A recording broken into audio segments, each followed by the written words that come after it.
de la forma adecuada la parte individual. Bueno, antes de marcharme ayer os envié varios vídeos para que reviséis, que de hecho son interesantes, confluyen, como os decía, prácticamente con la forma que tengo yo de ver el tratamiento de la afluencia. Sin embargo, lo que he hecho en falta, y seguramente no por ningún error por parte de la logopeda, de Ana, es cierto orden. Simplemente que ya empezó a colgar vídeos en función de ciertas explicaciones que quería dar o de la demanda o de las preguntas que posteriormente le iban haciendo. En todo caso, un poco para confluir con lo que nosotros estamos haciendo, vamos a repasar e intentar darle, como siempre os pido, cierto orden o cierta estructura. Los ejercicios evidentemente son todos válidos, son ejercicios de libro con los que yo he aprendido, más allá de que yo utilice el diccionario. Yo ayer os contaba que utilizaba la Larousse, acabo de revisarlos hace un poquito para ver si hay alguna cosa que yo quería que se trabajara, y en principio lo que más me interesa o creo que es necesario es darle, pues eso, lo que os digo, cierto orden. Bueno, ayer hablábamos de la intervención de forma global, que deberíamos de aplicarla, como siempre, a los distintos ambientes del niño, y en este caso por las propias dificultades y el tipo de terapia inicial que será individual y que después tendremos que ir generalizando poco a poco, como os decía también, introduciendo a distintas personas y después introduciendo pues distintos ambientes. Puede ser contraproducente, como también os comentaba, que trabajemos en contextos donde el niño pueda tener una carga emocional demasiado fuerte. Bueno, en todo caso, eso era lo que hablábamos inicialmente, ya en vuestro trabajo práctico, por lo que he ido viendo, ya habéis ido avanzando en la intervención con padres y profesores, que habitualmente lo que se trata es, como decíamos, de modificar actitudes, favorecer actitudes que promuevan que el niño pueda hablar y completar las frases sin que nosotros estemos continuamente interrumpiéndolo, censurándolo. Más bien desde un punto de vista positivo lo que vamos a tratar es de reforzar el habla fluente en todo caso, ¿no? Y sobre todo también hablábamos de que era muy importante que el adulto como modelo del niño pues utilice un lenguaje sencillo, frases cortas, ¿verdad? Y una forma de hablar más lenta de lo habitual, ¿vale? Que es alguno de los patrones que después vamos a intentar instaurar en el niño. Esto es lo que vamos a trabajar con padres y profesores, y vosotros en vuestro caso pues lo vais a resolver pues a través de fórmulas, espero que, estoy seguro que imaginativas, ¿vale? Intentando pues eso, que los padres y los profesores participen, que muchas veces es lo que es más complicado en todo este contexto. Bueno, a la hora de intentar hablar o de trabajar con los niños, establecíamos desde el punto de vista individual diferentes fórmulas, ¿no? En niños más pequeños, principalmente en los que estén en el estadio primario, ¿no? Lo que vamos es a trabajar evidentemente a través de cuentos, juegos, marionetas, trabajando el role-playing, que también es una estrategia que es después muy importante, ¿no? A la hora de trabajar incluso con niños que ya sean adolescentes o con adultos, ¿vale? Porque nos va a permitir jugar con distintos papeles. Bueno, en este caso, como os decía, es si cabe más importante dotarle de instrumentos, como veréis después en, la, en el vídeo que hace Ana, pues se trabaja a través de, primero inicialmente con sílabas, después con palabras, y intentando instaurar patrones lentos, y los instrumentos externos o los materiales que utilizaremos pues pueden ser simplemente palmas para que vayan marcando inicialmente con niños más pequeños la repetición de sílabas y después palabras,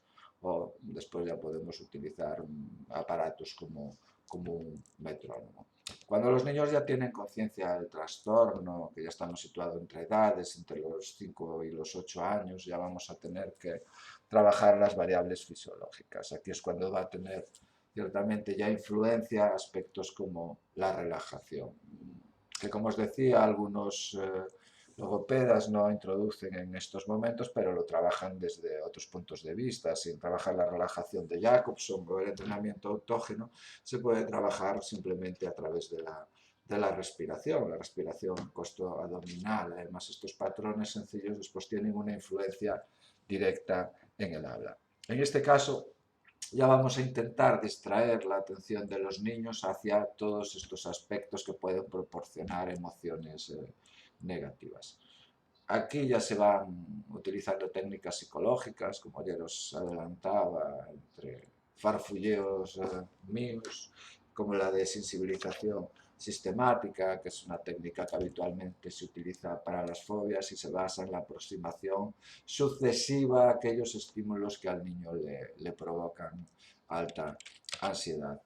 En adolescentes lo que vamos a intentar es trabajar enriqueciendo su vocabulario y principalmente tenemos que atender ya si cada caso es individualmente diferente. En el caso de los adolescentes, pues todavía vamos a tener que fijarnos más en estos aspectos y principalmente en los emocionales. Y en este momento ya facilitar que tengan una conciencia del trastorno y que acepten, ¿no? que en este momento pues ellos tienen una dificultad de este tipo que vamos a tener que trabajar, ¿no? Y aquí sí que ya entrarían técnicas como las que después tenéis nombradas en la presentación, como reestructuración cognitiva hacia ideas que habitualmente son negativas y principalmente en este contexto. En algunos casos también ha sido necesario trabajar ya desde, como yo también os adelantaba, con farmacoterapia derivada de los problemas de ansiedad, depresión, que también suelen tener estos niños. También se trabajan técnicas de modificación de conducta, inicialmente con refuerzos positivos, pero también se puede trabajar otro tipo de aspectos, como también conocéis la desensibilización sistemática que la acabamos de nombrar hace un momento. Bueno, en cuanto a la terapéutica, que era más o menos donde nos quedábamos ayer, existen distintas formas que además acabamos de nombrar. Las terapias cognitivo-conductuales, en las que iremos empleando distintas técnicas en función de las alteraciones o de las variables fisiológicas o emocionales afectadas en el niño, el tratamiento farmacológico que acabamos de contar ahora mismo, el tratamiento logopédico, que ya conocemos bastante bien y en lo que está muy bien trabajado en los vídeos que yo, o enunciado en los vídeos que yo os he colgado de esta logopedes, pues la terapia de grupo finalmente, que era donde se trata de un sistema dialógico, de dialogar o de ver cómo viven otras personas este tipo de trastornos, ¿no? Que es principalmente una de las asociaciones, la fuente de reunión, ¿no? en este ámbito. Bueno, en modificación de conducta os he colgado una diapositiva en la que os digo principalmente las técnicas, que es las que acabamos de contar, principalmente la desensibilización sistemática, ir aproximándose sucesivamente, pues primero lo haría con el aula de audición y lenguaje, simplemente con el logopeda, después según vaya progresando el niño intentaríamos ir incluyendo a otra persona, que podría ser el profesor, incluir una tercera persona, incluso incluir ya algún compañero, hasta que pudiéramos dar el salto a los otros entornos y principalmente al contexto del aula. Pero esto es un trabajo largo, arduo y en el que se basa principalmente en el trabajo con el niño y sobre todo del niño. Otro aspecto importante es el entrenamiento asertivo, ¿vale? La asertividad, que también os enuncia Ana bastante bien en el vídeo, por lo que por lo que he visto. Importante trabajar habilidades sociales, habilidades de comunicación, porque en estos niños también son algunos de los aspectos que fallan. Y no solo la comunicación verbal, sino la comunicación no verbal, que además va a acabar siendo un aspecto importante en la intervención, principalmente por el carácter que tiene relajante y distractor respecto a lo que habitualmente es su falta de fluencia en la comunicación, ¿vale?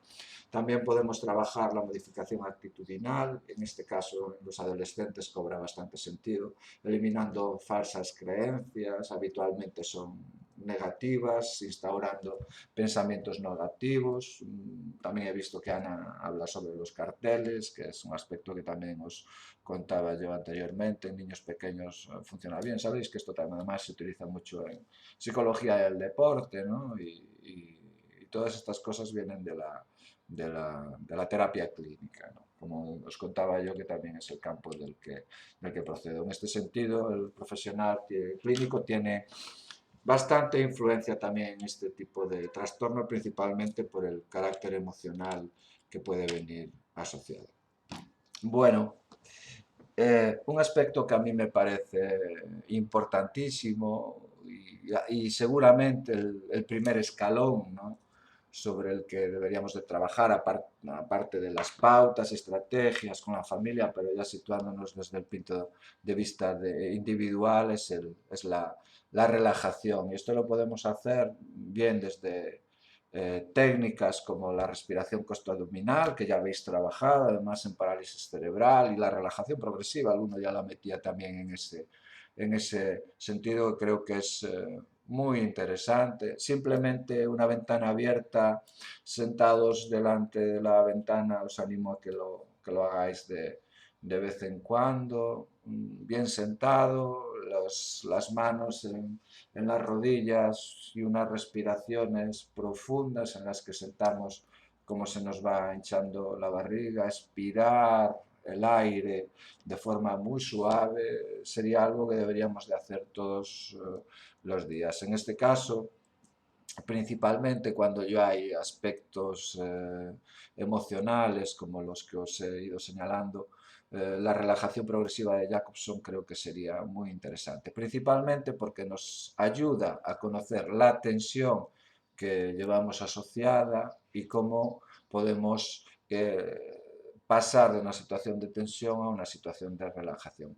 Os he colgado un vídeo de una clínica que, bueno, está dando sus primeros pasos y va con la libreta y lo va contando, pero bueno, la idea me parece que es la que utilizamos, evidentemente, en clínica, y es muy fácil de seguir. Al final son una serie de pautas, enseñar a la persona, lo entienden bastante fácil. Y estos, como os decía, los niños y los adultos con este tipo de problemas, de fluencias, tienen una tensión de la que no son muchas veces conscientes. Y la tensión es tanto desde el punto de vista corporal como de los órganos bucofonatorios. Bueno, en definitiva, creo que es un buen punto de partida, y principalmente la respiración ya es el segundo paso para poder después trabajar aspectos bucofonatorios, ¿vale?, que tengan que ver ya con la articulación de los sonidos. Bueno, desde el punto de vista logopédico existen dos escuelas que en la actualidad, principalmente desde el punto de vista histórico, en la actualidad lo que se hace es utilizar de forma mixta varios métodos, principalmente el logopédico, y con la incorporación de algunos aspectos que desvían la atención de los síntomas disfémicos de forma conjunta. Eso es lo que se está haciendo habitualmente. Después, bueno, ya sabéis que hay los acérrimos de determinadas escuelas que creen que solo hay que utilizar eso. Bueno, mi forma de verlo es que esa fórmula es un error. Bueno, dos fórmulas, el reflexivo con distintos también autores o distintos métodos, que es basado en el método logopédico que nosotros conocemos más, los diversivos, que intentan desviar la atención de los síntomas disfémicos, y después los mixtos, que son los que vienen utilizando las dos escuelas. Ahí os pongo un ejemplo que es el de Goodman, que además lo que suele hacer es lo que se hace habitualmente en logopedia, y utilizando distintas modulaciones de la voz. Inicialmente no utilizan la voz, después sí lo van haciendo con voz, eh, con distintas modulaciones, primero más alto, después más bajo. Eso tenéis un ejemplo también en Ana, que lo hace con las sílabas, el pa, ¿vale? En el caso de ella creo que lo hace con una binabial, nosotros lo estamos haciendo con otra, pero con una oclusiva.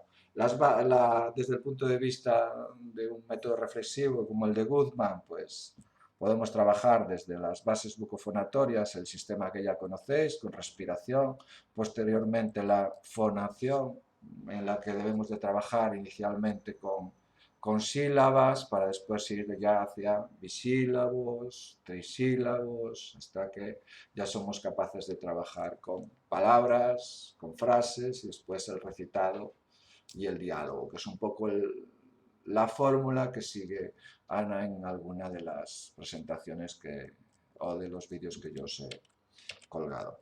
Los divergentes, bueno, en vez de poneros las terapias, que hay el método hilarante a partir de la risa, el masticatorio, que también puede tener sentido, y porque también lo hablábamos cuando estábamos trabajando en algunos de los primeros casos, que son aspectos previos a la articulación. Entonces es necesario que trabajemos todo esto inicialmente. Pero bueno, como método final de trabajo, pues bueno, creo que como parte combinada, pues dependiendo del tipo de alteración podríamos ir incluyendo estos aspectos. En todo caso, lo que sí es interesante son algunos de los que yo os cuelgo en las diapositivas, que tienen que ver con el tipo de evaluación, más allá de si evaluamos la lectura o la repetición de palabras para saber la severidad que puede tener la disfemia. Son aspectos como el empleo de gestos elocuentes, después se trabaja, creo que Ana además también lo hace, a partir del sistema que utilizan los actores. Evidentemente disminuye la tensión corporal, porque está distrayendo la atención del sujeto sobre su propio habla. Vale, aparte de la comunicación no verbal es un aspecto bastante interesante y deteriorado también en todos estos niños. Trabaja la audición de retardado, esto viene de la teoría, ¿no? Que puede señalar que la disfemia en algunos sujetos puede venir de una alteración de este tipo.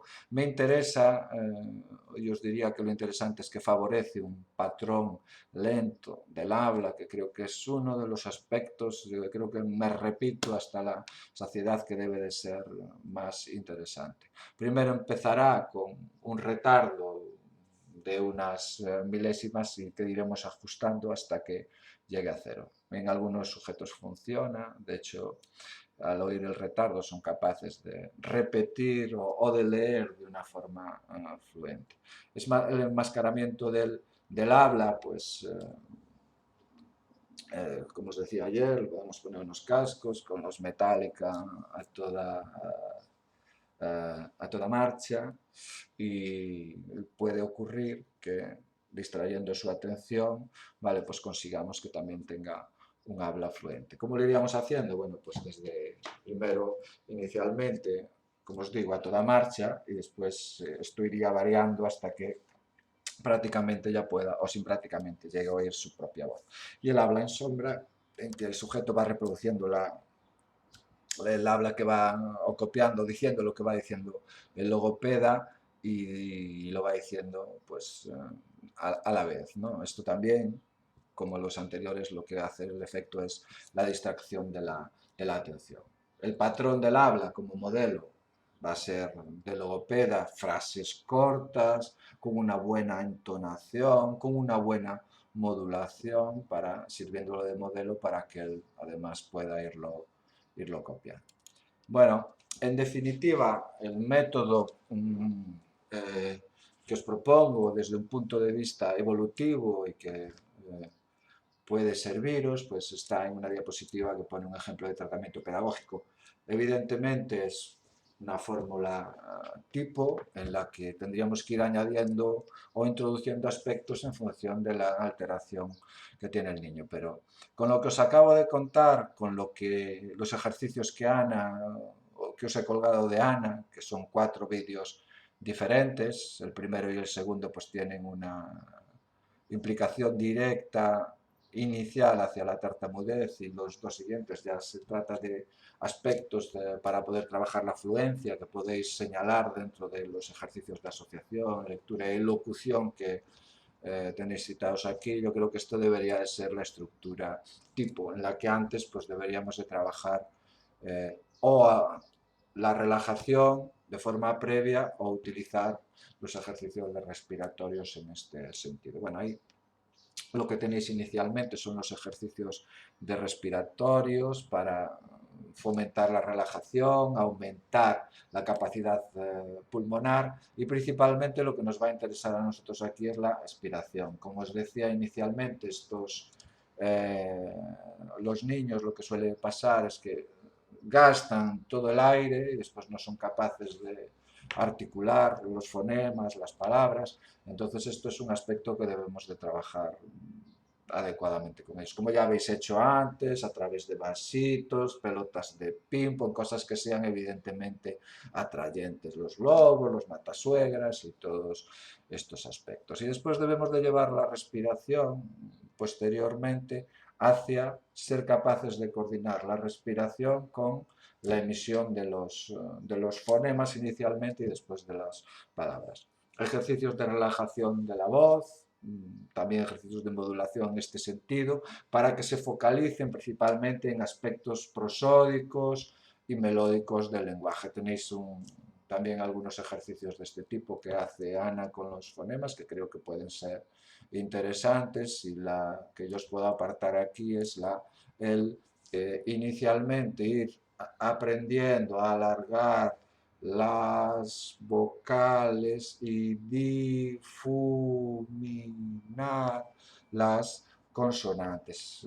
Dotarle de técnicas para aquellas consonantes en las que ellos suelen tener más dificultades, para que puedan articular articular la palabra de forma adecuada y que no les produzca este repelús emocional. Posteriormente, trabajar ejercicios de asociación, que pueden ser la enumeración pues, de los objetos que tenemos en la habitación, trabajar con pues diccionarios, como os decían por ahí. Bueno, yo lo que solía hacerlo, pues como os decía, porque era el que tenía, pues era con la Larousse, trabajar sinónimos, antónimos e intentar que a partir de aquí tenga un habla fluente, entendiendo que lo que tenemos también que instaurar en el niño es que evite la utilización de los sinónimos como algo ordinario, ¿vale? Porque las palabras en las que saben que van a tener ciertas dificultades, lo que suelen hacer pues es no utilizarlas. Después pues utilizaremos palabras dadas en las que ellos van teniendo distintas dificultades. Ahí Ana pues os habla sobre la visualización interior de las palabras antes de intentar decirlas, que es una fórmula que yo también he trabajado. Bueno, con niños pequeños, ¿cómo podemos trabajar esto? Es evidentemente difícil de explicar. Pues vamos a trabajar a través de cuentos, fotos, dibujos, para que ellos puedan ir enumerando los distintos objetos inicialmente, ¿vale? Después sí le podemos ir pidiendo que hagan pues una reflexión sobre lo que pueden ir viendo inicialmente. En definitiva, ir llevándolo hacia los distintos aspectos que debemos de trabajar desde el lenguaje fonológico, ya sabéis, sintáctico, morfosintáctico, para poder llegar después a los aspectos prosódicos, que respondiendo a la pregunta que alguna compañera, Vanessa, creo que me hacía a través de mail, deben ser los que debemos de trabajar en la parte final. La lectura cobra una importancia en este contexto, ¿vale? o el propio recitado. Creo que Ana trabaja sobre un poema. Nosotros trabajamos mucho con aquel de Espronceda, el por 100 cañones por banda, viento en popa a toda vela, ¿no? Que empieza leyéndolo simplemente de forma seguida, y después iríamos introduciendo determinados aspectos que tendrían que ver con la prosodia, la modulación y principalmente con la elocución, que es la parte final. La lectura puede ser una buena forma de trabajar la tartamudez, y después el recitado, y ir extendiendo estos aspectos a otros contextos. Me parece una buena idea partir de la lectura inicialmente para las primeras fases en que tenga que el niño irse incorporando al aula, por lado que favorece su autoestima, ¿no? Y finalmente, pues os señalo ahí los ejercicios de locución. Ella hace unas cosas bastante divertidas, con canciones determinadas. Bueno, pues mira, lo puedes llevar en función de los gustos del niño, lo cante pues de una forma folky, de una forma rockera, de una forma rapera, ¿vale? Lo que tenemos que ir introduciendo son aspectos lúdicos y motivantes que puedan llevarnos a generalizar este tipo de aspectos. En definitiva, esta es la visión, como veis, en la que vamos, y podemos ir introduciendo determinados aspectos divergentes de las técnicas que fuimos diciendo anteriormente. Finalmente, la terapia grupal, como os decía el otro día, que puede ser la parte final de un tratamiento individual, y es una forma de confrontar, ¿no? Cómo te sientes con otras personas, y ahí se pueden trabajar cómo te puedes enfrentar a determinados problemas de la vida real. Bueno, y esto es todo, amigos, como decía como era Bugs Bunny.